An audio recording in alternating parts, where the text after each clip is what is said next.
আসসালামু আলাইকুম। আমরা এখন আছি কক্সবাজার সুগন্ধা পয়েন্টে।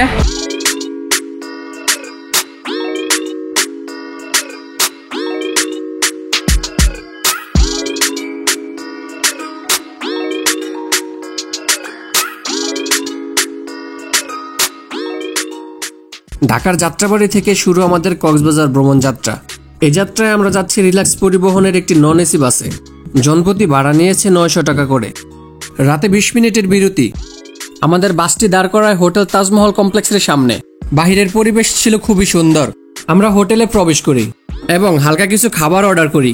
হালকা নাস্তা করে আবারও নতুন উদ্দীপনা রওনা হলাম কক্সবাজারের পথে। অবশেষে পৌঁছে গেলাম স্বপ্নের শহর কক্সবাজার। আসসালামু আলাইকুম। আমরা এখন আছি কক্সবাজার সুগন্ধা পয়েন্টে। আর আরব দেখতেছেন কক্সবাজারে গেঞ্জি গায়ে দিছে। পড়ো পড়ো, চশমা পড়ো। হ্যালো বলো, বলো হ্যালো গাইজ। টাটা দাও, টাটা দাও। চশমাটা পড়ো, চশমা পড়ো। আরাফ চশমা পিনছে বিচে উঠতেছে, আপনারা দেখতে পাচ্ছেন। আমরা এখন যাবো বিচে, গিয়ে সুইমিং করব। তো চলো, বলো। এটা এটা এটা পরে যে সমুদ্রে যাবো আগে। সমুদ্র দেখছ? এই যে দেখছেন, এই ছোট মানুষটার নাম আহনাফ রশিদ। আজ তার জীবনে প্রথমবার সে এসেছে কক্সবাজার। 3 বছরের এই পিচ্চিটা বুঝে উঠতে পারছে না এত বড় পানি একসাথে কোথা থেকে এলো। সমুদ্রের দিকে তাকিয়ে একবার থামে, আবার ছুটে যায়, যেন সমুদ্রটা তার নতুন খেলার সাথী। আর ওর চোখে মুখে ছিল বিস্ময়, যেটা কোনো কথায় বোঝানো যাবে না, শুধু দেখতে হবে। এই স্মৃতি, এই মুহূর্তগুলো ও হয়তো মনে রাখবে না, কিন্তু আমরা মনে রাখবো। আহনাফের প্রথম সমুদ্র দেখা আমাদের সবার মনে থেকে যাবে চিরকাল।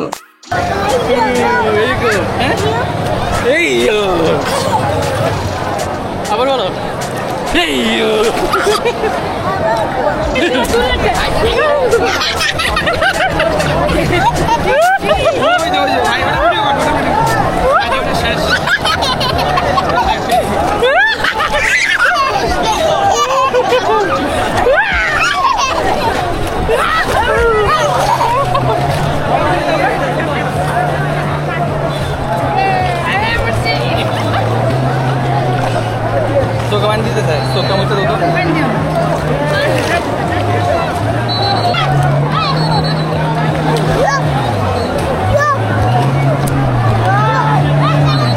বলো হে ইউ।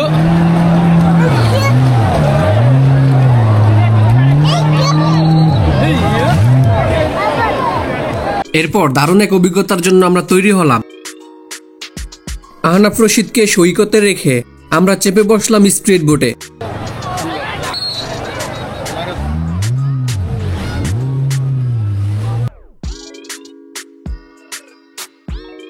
দ্রুতগামী সেই নৌকায় চড়ে চলে গেলাম গভীর সমুদ্রের দিকে।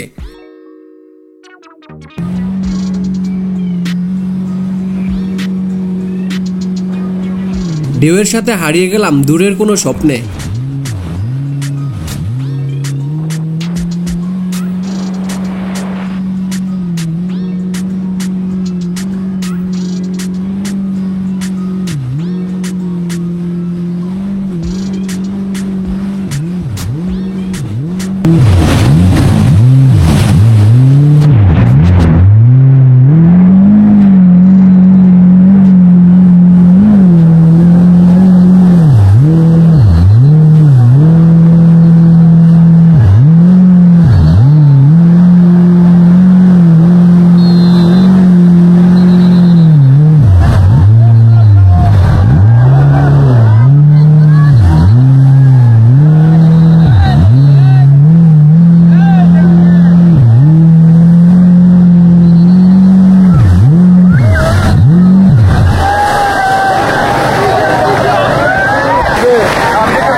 বিচে ফিরে এসে আহনাফ রশিদকে নিয়ে অনেকক্ষণ দুষ্টামি করলাম।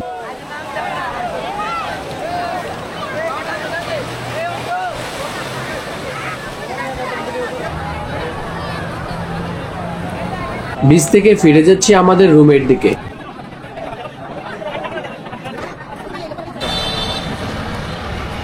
এরপর ফ্রেশ হয়ে দুপুরের খাবার সেরে নিলাম ক্লান্তি দূর করতে। এভাবেই কেটেছে আমাদের কক্সবাজারের ডে 1। এই ছিল আমাদের কক্সবাজার ব্লগের প্রথম দিনের গল্প। সামনে আরও অনেক অ্যাডভেঞ্চার অপেক্ষা করছে। বিচে ভ্রমণ, স্পিড বোটে আনন্দ আর নতুন কিছু আবিষ্কারের এক রোমাঞ্চকর দিন। সামনের ভিডিওতে আরও অ্যাডভেঞ্চার অপেক্ষা করছে। চ্যানেলটি সাবস্ক্রাইব করতে ভুলবেন না। দেখা হবে পরবর্তী ভিডিওতে কক্সবাজার ডে 2-তে। সে পর্যন্ত সবাই সুস্থ থাকুন, ভালো থাকুন। আল্লাহ হাফেজ।